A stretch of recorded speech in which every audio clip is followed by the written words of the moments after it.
بسم الله الرحمن الرحيم.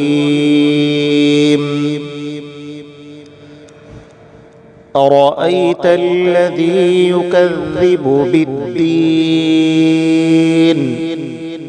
فذلك الذي يدع اليتيم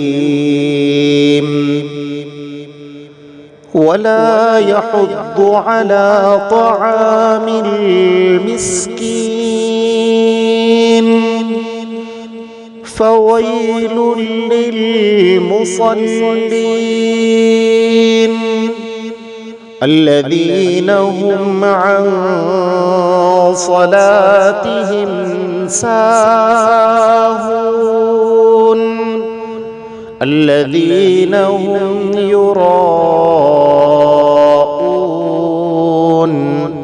ويمنعون الماعون.